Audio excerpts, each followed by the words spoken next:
12月22号，东欧局势突然一下大升级，暴风雨要来了。从俄罗斯给美国和北约发出了一纸清单之后，美俄就陷入了战前的平静。俄罗斯在等美国的回复，而美国在等俄罗斯后退一步。因为双方麾下的小弟们则开始了频频过招，白俄罗斯、波兰、立陶宛、英国放话的放话，动手的动手。不过小弟终究是小弟，还是做不了大哥的主。于是这波小弟没能分出胜负，大哥终于开始动手了，并且美俄这次过招不仅跌宕起伏，还杀气腾腾。这事还得从立陶宛说起。12月20号，立陶宛又作妖，总统瑙塞达拉着波兰总统一起跑到了乌克兰，和泽连斯基来了一场会晤。作为去年成立的卢布林三角这三国，这次会晤目的自然很简单，就是搞联合抗俄了。甚至立陶宛总统瑙塞达在乌克兰期间一直大放厥词，表示俄罗斯和白俄罗斯一体化已经严重威胁到了东欧安全，北约应加强在乌克兰部署军队，以随时应对来自俄罗斯的威胁。在如今一点风吹草动都有可能会酿成大战的时候，立陶宛种种举动显然是火上浇油。对此，俄罗斯还能忍吗？不能。不过立陶宛、乌克兰、波兰这三国在俄罗斯的眼中终归只是美国的走狗，因此这次普京的枪口直接对准了美国。12月21号，俄罗斯传来消息，普京公开发话，因为美国一直不同意整改清单，而且俄罗斯也明白，即使美国同意了，也很有可能随时撕毁协议，因此俄罗斯准备采取军事手段和技术措施来回应美国的不友好举措。随后，俄罗斯国防部就通告，日前俄罗斯的一艘常规潜艇试射了一枚巡航导弹，并且成功命中1000公里外的岸上目标。1000公里这个数字，大家可以想想，俄罗斯往哪里投都是一个大威胁。就这一点来看，俄罗斯这回是真的不准备和美国善了了。值得一提的是，俄罗斯如此刚硬要反击美国，美国却也不甘示弱。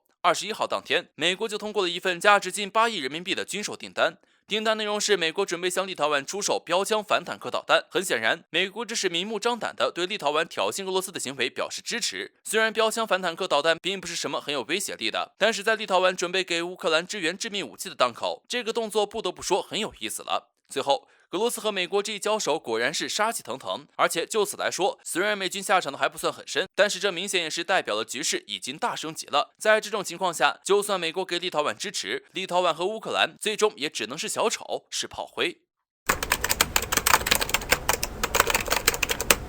近日，日本前首相安倍晋三大放肆言，剑指中俄。众所周知，美国利用军演频繁地将军舰和军机抵达中俄附近，并进行相关挑衅。而安倍晋三直言美舰遭到攻击，很有可能会导致日本面临生存的困境。在这一情况下，日本不得不紧急进行自卫行动，力挺美军。此外，在俄乌冲突如此严重的情况下，其还意有所指，再度指证俄军很有可能会入侵乌克兰，想借此呼吁大家重视俄罗斯的行为，并给予制止。日本的所作所为都是在迎合美国的政策，全然不顾这句话是否会引起俄罗斯的反感。对于这一头脑开始发热的日本，俄媒也开始支招了，称中俄要加大军事合作，对日本的行动要有所警惕，如有必要，还需进一步对日本的军事能力进行对抗。而俄军军演就是一个很好的典型代表行动，就是在给日本放出警告。据悉，俄潜艇挺进日本海发射导弹，直射1000多公里，并成功击中了目标。俄军在日本海进行打击的举动，大概率又要让日本失眠了。日方早就表现过满脸的愤怒，称俄军军演的行为给其造成了很大的不安，频繁性的军演就是在挑衅。相关人士对此分析，俄军该行为就是在直指日本。俄罗斯专家发表过言论，称对于俄日全面战争一定要事先做好准备。如今从日方的举动中看，其完全不排除有先发制人的行动。更不用说，其内部针对俄罗斯言论是一天比一天过激。这么看，俄罗斯对日方进行有效的敲打还是很有必要的。事实上，敲打日本的行为，俄军可没有少干。此前，俄日互相撞船，俄军直接开火警告日本，对非法日本渔船进行强硬打击，就表现出一副谁都不能占了俄罗斯便宜的模样。俄军的直接出手，显然让日本渔船意想不到，只得妥协，乖乖进行认错。不过，从俄罗斯的举动来看，其完全也是没有把日本放在眼里。日方对于俄军军演的抗议也根本没有用，除了自找麻烦，几乎是讨不到什么好处。从日俄双方互相针对来看，俄日冲突远没有结束，这会也给中国做了一个很好的示范。俄军的操作每次都能精准地卡在日方的生气点，却又让后者犹如哑巴吃黄连，有苦说不出。尽管现在日方仗着美国撑腰对中俄进行挑衅，但我们都清楚，如果日方真的把俄罗斯惹怒了，只怕到时候连美国都罩不住。因此，日方还是要有所收敛，不要轻易招惹俄罗斯，否则背后的代价基本是其承受不来的。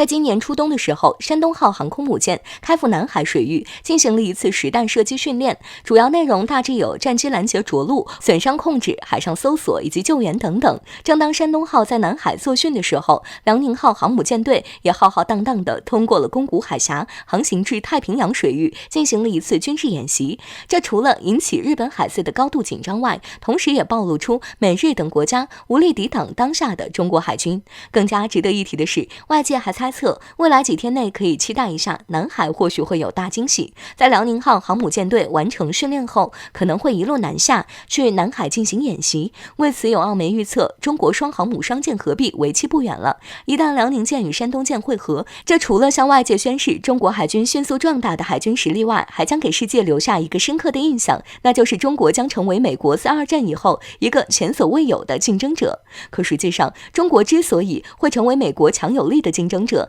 那完全是被美国人逼出来的。中国航空母舰编队现在之所以会频繁地向太平洋海域进发，涉足美国海军的传统领土，这主要是因为美国近年来屡屡挑衅中国的容忍底线。就在上个月，美国海军阿利伯克级驱逐舰就无视我们的警告，在台湾海峡横渡，而这是美国海军今年第11次通过台湾海峡。让人气愤的是，美军第7舰队官方还厚颜无耻地声称，美军的目的是要在印太地区建立一个公开自由的秩序，所以中国在努力壮大自身。中国海军要抓住美国海军的空档，加强对美国的威慑力，来遏制美国海军屡次挑衅中国的行为。这也是现在的网友们为何要期待辽宁舰与山东舰会合的原因。就拿美国海军来说，长期以来，美国海军用来对付中型区域威胁的法子就是，比起单一的航空母舰，美军通常会派出2个航母编队、双航母舰队，不但配备了更多的护卫舰，还能根据不同的威胁调整自己的兵力，提升自己的作战能力。不夸张地说，只有掌握了双航母编队的能力，中国海军才能更好地走向深蓝。最近1年里，随着台海局势日益紧张，中国的第3航母建设进展良好，中国海军在不久的将来将会拥有3个航母编队。那么现在组建一个双航母编队就是当务之急。只要中国在南海部署了双航母舰队，那么中国的海域控制力将会得到极大的加强，到时美日等国家也很难进入台海。一旦中国的双航母战力形成后，且第3艘航母也顺利入役，那就算美日等国家一起来，也要掂量掂量自己的实力了。在明知俄乌冲突复杂，北约仍然还是选择了干预，一而再再而三的想要搞事情，使得更多的国家被迫卷入俄乌之争中。北约打算在波兰进行重兵集结，就是想对俄罗斯形成有力威慑，而这个举动也让白俄罗斯感到不安，对前者的行为进行不断的抵制。事实证明，白俄罗斯和俄罗斯一样，都不是好惹的。既然北约先不仁，那么白俄罗斯也不必义。在北约不断逼近的时候，白俄罗斯就直接声明，如果北约持续性行动，那么白俄罗斯也会在本国领土上部署核武器，用以回应北约的不当之举。其实不只是核武，米格31战斗机还有的看，而这也或将给北约造成很大的麻烦。据报道，俄罗斯将可能向白俄罗斯转让装有匕首高超音速导弹的米格31战斗机，从而使得局势变得有些微妙。匕首高超音速导弹可以将打击范围直接可扩大数十万平方公里，这也就是说可以对北约内的任何欧洲国家进行打击。如果白俄合作达成了这个协议，那么北约将会变得很头痛。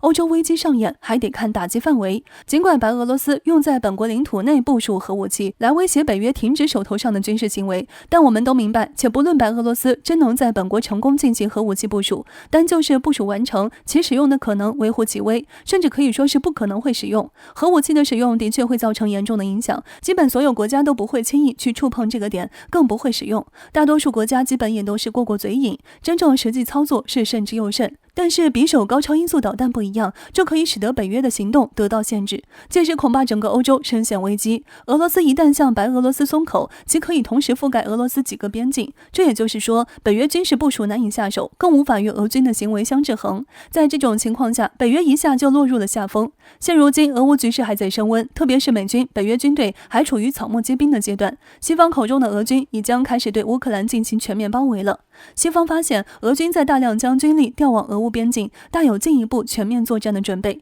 在双方对峙的情况下，如果北约针对俄罗斯的军事部署受到限制，那么乌克兰的处境将会进一步堪忧。不过从现实的角度看，俄军的行动很大一部分是被西方给刺激的。美国、北约一边在造势，不断的想要挑起俄乌冲突，一边又在加大部署，企图对俄罗斯形成包围。目前俄乌紧张的形势离不开北约的手笔，要想局势得到缓和，及时止损是最佳选择。